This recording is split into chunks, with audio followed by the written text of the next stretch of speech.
டேய், எங்களாலேயே முடியல. ஒரு குட்டி கதையில இருந்து ஆரம்பிப்போமா? ஒரு பெரிய ஊரு, ஒரு 4 ரோடு ஜாயிண்ட் ஆகுற மாதிரி ஒரு ஜங்ஷன். அங்க சென்டர்ல ஒரு முரட்டு ஜல்லிக்கட்டு காலை ஒண்ணு நின்னுட்டு இருக்கு. காலில் மண்ணை வீசிக்கிட்டு சீறிக்கிட்டு அப்படியே நின்னுட்டு இருக்குது. யாருமே பக்கத்துல போக முடியல. அந்த இடம் ஒரு கேஷுவலா மாறணும் அப்படின்னா அந்த காளைய அடக்கி அமைதி ஆக்கினாதான் மறுபடியும் ஒரு பேக் டு நார்மல் சிச்சுவேஷனுக்கு அந்த இடம் மாறும். அந்த ஊர்ல இருக்கிற ஒரு சில பேருக்கு மட்டும்தான் அந்த காளை அடங்கும்.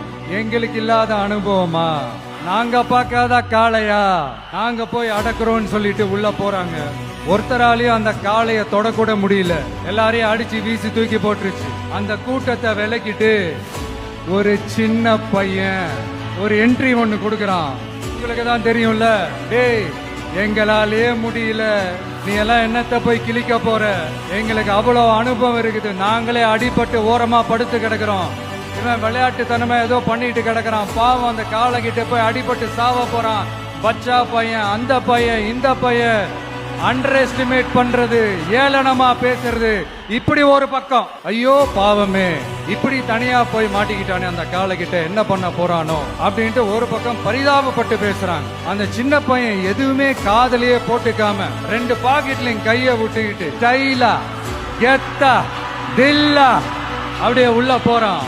ஒரு ஸ்டெப் எடுத்து வைக்கிறான், அந்த காலை அப்படியே சீறிக்கிட்டே நின்னுட்டு இருக்குது. இன்னொரு ஸ்டெப் எடுத்து வைக்கிறான், காலை அப்படியே முட்டை வரும்போது பாக்கெட்டுக்குள்ள மறைச்சு வச்சிருந்த 2 புல்லு கட்டு அது அந்த காலை கிட்ட காட்டுறான். காலை அப்படியே சடனா வந்து நின்னு அது மூடெல்லாம் மாறி அந்த புல்லு கட்டை சாப்பிட ஆரம்பிச்சு. அந்த சின்ன பையனும் அந்த காலை அப்படியே தடவிக்கிட்டு வரான். காலையும் பக்கத்துல ஒரு குழந்தை மாதிரி நடந்து வந்துகிட்டு வருது. அந்த அடிபட்டு கிடந்த அந்த அனுபவசாலிங்க தலைய தொங்க போட்டு நின்னுட்டு இருக்கிறாங்க. ஏன்னா பேசின பேச்சு அப்படி. அங்க ஒரு பெரியவர் வர்றார். வந்து அந்த பையன்கிட்ட கேட்கிறாரு, எப்படிப்பா இப்படி ஒரு முரட்டு காலை சீறிட்டு நின்னுட்டு இருந்தது, எப்படி அந்த காளையை அடக்கின அப்படின்னு கேட்டதுக்கு அந்த பையன் சொல்றான், ஐயா எனக்கு அந்த காளையை பார்த்தா கோபமா இருந்த மாதிரி எல்லாம் எனக்கு தெரியல.